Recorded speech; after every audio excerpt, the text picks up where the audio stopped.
The Epstein case, Hmm. it didn't just expose crimes. It exposed how fragile the entire concept of justice really is. Mm. It forces us to ask this really terrifying question. If the legal system can be manipulated by wealth and connections for decades, Yeah. is justice even real? Or is it just a story? A story we tell ourselves to sleep at night, yeah. And we're looking at this right now in February 2026, at a moment that was supposed to be the answer. The government finally released the files, millions of them, and somehow the result feels less like accountability. And more like just a total collapse of competence. Exactly. Welcome to a new debate on Duo Discourse. Today, we're wading into the heavy and complex waters of the Epstein Files Transparency Act. It's Thursday, February 5th, 2026. And this deep dive is a bit different. We aren't just looking back at old crimes. We are analyzing the immediate aftermath of the Department of Justice releasing, 3.5 million pages of documents just this past week. Right, and the chaotic implementation of that release, and the shadow cast by the tragic death of Virginia Sure last year. Yeah. So our mission today is to debate this central tension. Does the botched handling of these files prove that the justice system is just fundamentally broken? Or are we simply witnessing the messy, sort of banal limits of human institutions trying to clean up a mess they were never really designed to handle in the first place? It's a heavy topic. It is, but an essential one. Let's start with the promise that was made. It felt like such a turning point last year, didn't it? Yeah. I remember reading about the bill in November 2025 and thinking, okay, finally. Right. And you had this incredibly strange political alliance pushing it forward. The odd couple of transparency, as they called them. You're talking about Ro Khanna and Thomas Massie. Exactly. You have Khanna, a progressive Democrat from California, and Massie, a libertarian Republican from Kentucky. They agree on nothing. Usually absolutely nothing. But they came together to write the Epstein Files Transparency Act, or EFTA. And the language, it wasn't vague, was it? No, not at all. It was remarkably specific. And that's important because usually these bills have loopholes you could drive a truck through. Sure. But the EFTA explicitly said that the Attorney General could not withhold records based on embarrassment, reputational harm, or political sensitivity. So the intent was to strip away the exact kind of protection that power usually buys.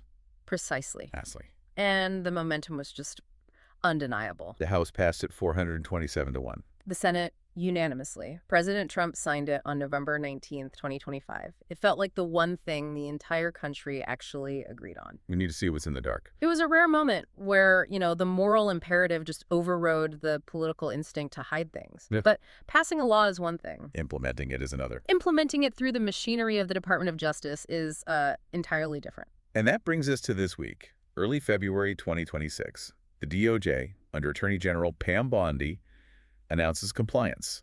They dump the files. Jump is the right word. It really is. It feels like the operative word here. It was less of a release and more of a detonation. Mm-hmm. I've been looking at the reports from the victims' legal teams, and the anger isn't just about bureaucracy. It's about safety. What exactly happened with the redactions? Well, imagine a team of 500 lawyers working against a clock on 3.5 million pages. That's what the DOJ claims they had. Okay. But the result was that they failed to protect the very people the law was supposed to serve. We aren't talking about typos. We're talking about unredacted nude photographs of victims being uploaded to a public government server. That is just sickening. And it gets worse. They uploaded full names, home addresses, social security numbers of women who were minors at the time of the abuse. How does that happen? I mean, really, you have 500 lawyers, you have the full resources of the United States government. How do you accidentally upload a driver's license of a victim like Anuska DiGiorgio? Well, that's the debate, isn't it? The DOJ is calling it technical and human error. Of course they are. They claim the volume of data just overwhelmed their screening algorithms. And, from a purely systemic perspective, when you rush a massive archival release, mistakes are statistically inevitable. Statistically inevitable. Yeah. I really struggle with that. To me, this looks like malice. Or, at the very least, a level of negligence so profound, it borders on malice. It feels like the system is saying, you want the files? Fine. Here they are. Good luck sifting through the wreckage of these women's lives. I understand that reaction. It's the malicious compliance theory that they made the release as painful as possible to punish the public for asking. Right. But I think there's a more frightening possibility. Which is? That the system is simply incapable of competence, that the machinery of justice is so rusted, so broken, that even when ordered by the president and Congress to do a good job, it physically cannot. It's not a conspiracy, it's just a collapse. It's a collapse. But notice who bears the brunt of that collapse. It's not the powerful men in the files. It's the victims. Yes. Again, always the victims. Brad Edwards, one of the main lawyers for the survivors, said there were literally thousands of mistakes. It's a continuation of the abuse, isn't it? The system failed to stop Epstein in the 90s, and now in 2026, the quote-unquote fix is re-victimizing them. It raises a valid point about, the hierarchy of worth. The institution prioritizes its own process. We met the deadline over the human cost of that process. Speaking of human cost, we have to talk about the person who isn't here to see any of this. The silence at the center of this release is just deafening. Virginia Giuffre. This is the tragedy that really frames this whole conversation. Virginia was the catalyst. Without her, there's no IFTA. There is no release. She passed away in April of last year, 2025. Suicide at age 41 at her home in Australia. And I can't stop thinking about that timeline. She fought for 2 decades, and she missed this truth by less than a year. Her family issued a statement that I think everyone should hear it. They said the toll of abuse is so heavy that it became unbearable. It just reminds us that while we treat this as a political scandal or a true crime mystery, for her, it was a daily crushing weight. I've been reading her posthumous memoir, Nobody's Girl. It came out back in October. It's a difficult read. It shifts the focus completely away from the legal evidence we're all obsessed with now. She writes about the exhaustion of just not being believed. And there's a concept in theology and philosophy, justice delayed is justice denied. But here, it feels even starker than that. She received settlements. She got money from Prince Andrew. She saw Ghislaine Maxwell go to prison. Right. By the metrics of the legal system, she won. But she didn't feel like a winner, did she? That's the core of it. If the legal system offers you a check and a conviction, but leaves you with a trauma so soul-crushing it eventually kills you, is that justice? And that is the limit of human institutions. A court can transfer assets. It can restrict liberty. It cannot restore soul. We look to the law to be a savior, to fix the moral evil that was done. But the law is a secular, bureaucratic tool. It's a blunt instrument. It was never designed to offer healing. I refuse to let the system off the hook that easily. We aren't asking the DOJ to be a therapist. We're asking them to validate the truth in time. The system waited her out. That's what it feels like. They stalled and delayed and redacted until she was gone. That is a cynical view, but looking at the 30-year timeline, it's hard to refute. Okay, so let's get into the actual content of these files, because I think there's a massive disconnect between what the public expects and what's actually in these 3.5 million pages. Oh, absolutely. Everyone on social media is screaming about the client list. Which, we have to be very, very clear about, does not exist. Right. Former AG Bondi said it. The current DOJ says it. There is no red binder labeled client list. So what are we actually looking at? We are looking at a messy archive of a disorganized life. We have flight logs, pilot logs, message pads from his house staff, email chains, contact books. It's a haystack. And inside that haystack, there are needles. We see the names.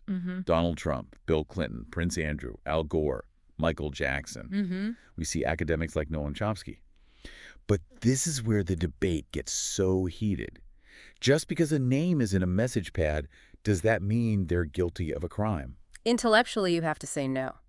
Epstein was a social climber. He was a collector of people. Right. If he met you at a cocktail party, he put your name in his book.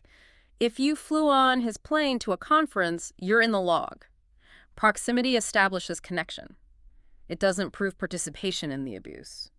But isn't the proximity the whole problem? You say he collected people, but those people allowed themselves to be collected. That's true. He wasn't hiding in the shadows. He was hiding in plain sight, surrounded by the most powerful people on the planet.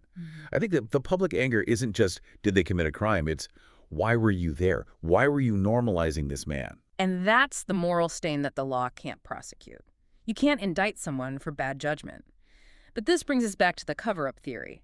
Because while some files are mundane, others are suspiciously absent. The disappearing files. Okay, this is the part that makes the whole incompetence argument fall apart for me. You're referring to File 468. Yes. For a brief window, there's a photograph uploaded to the DOJ site. It showed Donald Trump, Melania Trump, Jeffrey Epstein, and Ghislaine Maxwell together. I think it was at some social event, Mar-a-Lago or somewhere. It was there. People saw it. And then, poof, it vanished. The DOJ claims they're reviewing materials and removing things that were uploaded in error or violate privacy. But come on. They leave up a victim's social security number, but they accidentally review and remove a photo of the president. That doesn't feel like a glitch. That feels like curation. It certainly feeds the perception that justice is tiered. If you're powerful, whether you're the current president, a former president like Clinton, a royal, the system seems to have a reflex to protect you. The errors always fall in favor of the powerful. And against the vulnerable. And it's not just the photo. What about the grand jury NY document? That is maybe the most frustrating document in the whole cache. 119 pages of testimony released to the public. And every single line is blacked out. So why even release it? That is the question. It feels like a bureaucratic taunt. We complied with the FDA, we released the document. But the content is gone. It reinforces this idea that there's a deep state or a permanent bureaucracy that believes the public simply cannot handle the truth. Or that the truth would just destroy too many careers. Precisely. And if we look back at the source material on Alexander Acosta, this pattern of protection isn't new, it's explicit. Right. Acosta was the U.S. attorney in Florida back in 2008. The files have the transcripts about the non-prosecution agreement, the sweetheart deal. And Acosta admitted on the record that he didn't bring federal charges because he didn't think a jury would believe the victims. He cited the victim-shaming culture of the time. But even more damning, he alluded to being told that Epstein belonged to intelligence and to leave it alone. And that's the part that just chills me. The idea that justice can just be turned off if someone is useful to the state.